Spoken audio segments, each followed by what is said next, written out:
Good stretch. I'm glad you stretched before we recorded. Thank you. I know it's a very laborsome process. You're getting me off track. We want to take a look today at the... Wait, I was going to say 5, not the 5. We're taking a look at a game that should be easy to make. Wonder Woman, I guess is what I was getting at. But, well, I'm sure they saw the thumbnail in the title. That's a great point. I would think. But, we never know. So, Wonder Woman.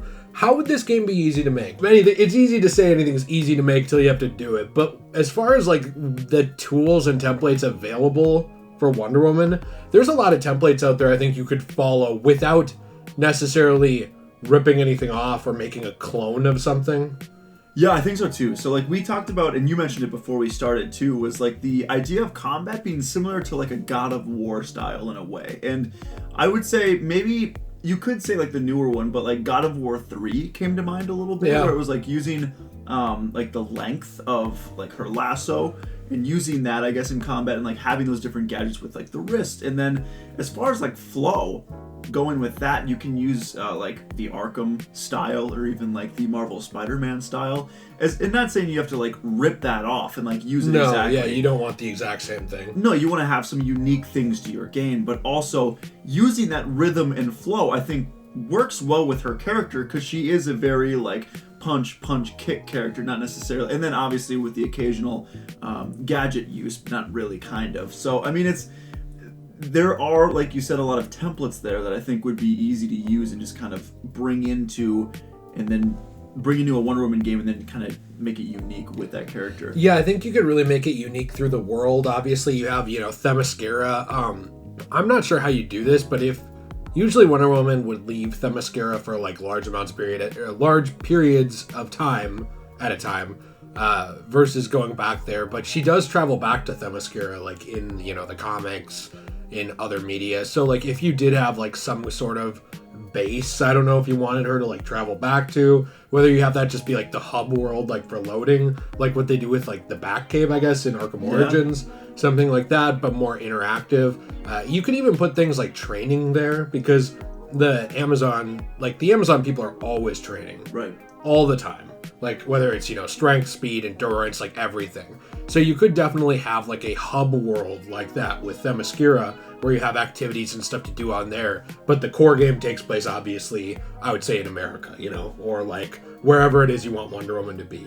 I think that'd be sweet to do something like that. Or even, I guess if you wanted to, because Themyscira is a beautiful place to have with a game beautiful women. Indeed. So, if you wanted to take full advantage of that, you could potentially, this is obviously just like, I guess, enjoying speculating about the game, but you could just have Themyscira be where it takes place, and that's it. Just have a big Themyscira, and like maybe it's invaded by someone, and like you're kind of defending Themyscira, and you start off as a young Diana, and you work your way up, and then you become Wonder Woman, and then you have to defend against like an invasion or something at Themyscira. You know what I mean? Or something like that would be interesting. Otherwise, there's a million different locations. You can go really anywhere with Wonder Woman. That's one thing that you and I talked about too, is this is a character that's been sort of pushed into a lot of different historical time periods. You have things like her in World War II. Obviously, you have like, especially like that was back, kind of around when she started. And even in the classic Linda Carter TV show, like World War II played a huge part in that. So she's always been sort of tied to that time period in some ways. The Wonder Woman movie went to World War I with it. It actually went back further than that. And then you have also, obviously, things like her involvement in like the 80s and in the Cold War with both the Linda Carter show and in comics. And you have her in modern day, too. I mean, this is a character that's, like, bridged time gaps by a lot. She's been active, sort of, at least in a lot of different continuities, like, pretty much forever, or, like, for years. Just most of her time would have been spent on Themyscira before a certain point in American history where she kind of moves into that role. For sure, yeah, and I think the nice thing about that, too, is because of, like, the most recent movie, and now with 1984 coming out soon, is that not only can you go to a bunch of different locations, but she's a lot more popular of a character. At least she's at, like, as far as just popularity-wise, she's kind of at a peak right now because of Gal Gadot. I think, is it Gadot or Gadot? I always think it's, like, Gal Gadot because, like, it's, in, like, where she's from, which is Israel. Yes. Yeah. So I always thought that's how you say it there, but I don't know. And maybe, like, throwing the inflection on it sounds bad. I don't know, depending on who you are. But that's what I thought it was. Regardless, Right. what a queen. That's all I can say is what a queen, what a wonderful person. No doubt. But she really did bring a lot of recognition to Wonder Woman. I mean, think about that movie. Like, if that movie flopped or, like, it was cast as someone much less likable who, like, didn't...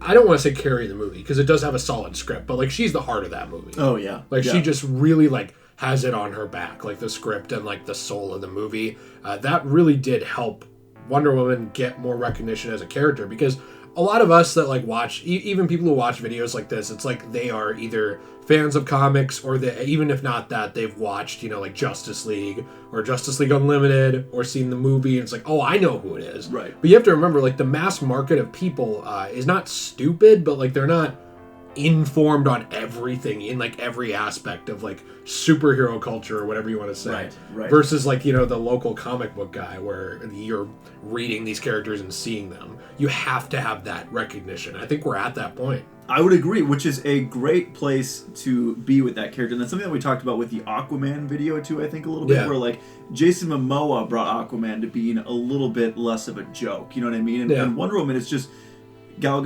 Gadot. I don't know. Maybe I'm an idiot. Maybe that's how I say no, it sounds nice. But like she brought it out to be more of just like a popular and more. It was a great movie. It was funny. It was charming. Great action and everything like that. So I think that makes a game more possible and more interesting to the general public than it would have been without that. I guess was what I was originally trying to get to. But I agree with you. With that in mind, like the gameplay aspects in the world, there's really limitless amounts of where you can go. Oh, especially if you want to do a series. Oh, yeah. You could start in one spot. You could do a game on Themyscira. You could do a game then in, you know, World War I or II, no matter where you want to start. You could do a game in the Cold War. You could do a game in modern times. That's the thing. And if you get, like, I guess the concern I would have would just be, like, I guess I don't know villains that well. And Ares is great. I think that was great. And Cheetah. But that's kind of the extent of what I know. Yeah, so, there are others, but like her, I would say her rogues gallery, it's not as diverse as someone like Batman or Spider-Man. You know, it's a little bit like the Aquaman thing. Where it's like, there's like a certain amount of characters that are interesting, and then there's a lot that sort of come out of nowhere or come up over and over again. A lot of conflict with the Amazonian people that like sort of comes up over and over again. So it sort of falls back more on those things, I guess. I think you could really easily, though, bring in more general DC villains. Because it's not like Wonder Woman has none. Right. But you could very easily, like, bring in more iconic, like, Justice League villains, even. Like, nothing's to stop that from working. You definitely could. Yeah, there's a lot of potential there that, like, you could kind of, I guess, dip into that pool. But that would be, I guess, my only thing with it. But, like, honestly, if you make a really great game with like right away, like with Cheetah or something like that, and have some other layers to it with like villains that people recognize, or maybe even villains that are like deep in Wonder Woman's lore that people don't know, but like making them good and interesting. I mean, we've seen that even in the Arkham games a little bit. There are some characters that you have Firefly. No idea. That's a joke. That's a joke character. Professor Pig. Like, what, dude? From like I think Detective Comics 666 is where he first showed up. Horrifying. Yeah, but I know. Like, well, that's the thing. Is like it's a bit of a deep cut. Yeah. And once you bring in those deep cut villains, I think it does like open up even more brand recognition opportunities in the future. But we really are thinking too. Like I think we touched on it for combat, but like somewhere between God of War 3 and like a new God of War-ish style. Yes. I think with like elements of Arkham or Spider-Man, I think you really would want to go in on blocking with this game. Yeah. Because she doesn't, I mean, she dodges, but like her thing is more blocking. Like, you know, blocking bullets with the bracelets, blocking with her shield or sword, you know, like it's, her combat style would be a little different, I guess, versus those characters like Batman, it's about countering. Yes. You know, or dodging over. Spider-Man, it's about dodging around, you know, it's not, Spider-Man doesn't really counter. He like jumps over, then it goes into a different attack. Right. This would be a character where it would be more about the block, and then you'd be following up. Well, it'd be cool too because you'd see like with Wonder Woman with a game like this, I'd want a God of War style just to feel that power that Wonder Woman has, you know, because that's different than Batman and even Spider-Man. Really, it's like Wonder Woman has a ton. I mean, it's Wonder Woman.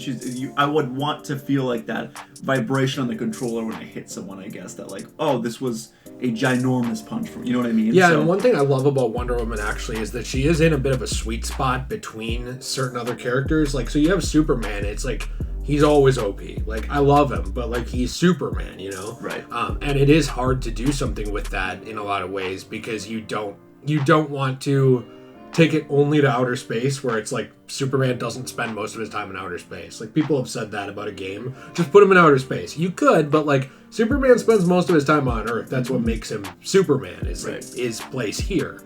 So like that's a little harder with like his power level, but like with Wonder Woman, it's like she's very powerful, but like she's not invincible completely.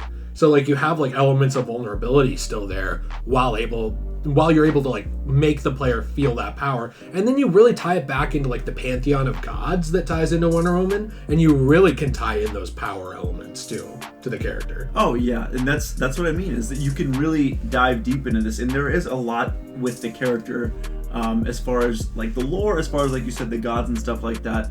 And then I mean the character itself has so much popularity now that I think it really would be a game that would be relatively easy to make and sell and get the public behind and get excited for. So yeah, I think there's a lot of potential with that. Especially because there's so few like superhero games and all that do focus on women. If you think about it, I think it could even be like pushed from that angle of like Wonder Woman was like slightly, it wasn't like Captain Marvel where it was like, you're gonna like it because of this. Like that's what they did with Captain Marvel, like really hard. But Wonder Woman, it was like, yeah, it's cool. Like, you know, it's a girl superhero and like that's actually awesome. Yeah. And they kind of like nudged it that direction, and it did help the movie without being pushy about it. You really could do something like that with the game too. Yes, 100%. I totally agree. I don't know. Let us know what you think in the comments down below. Would you like to see a Wonder Woman game? Are you interested in the character or not? And what are your thoughts for a game? What would you like to see? And what's that?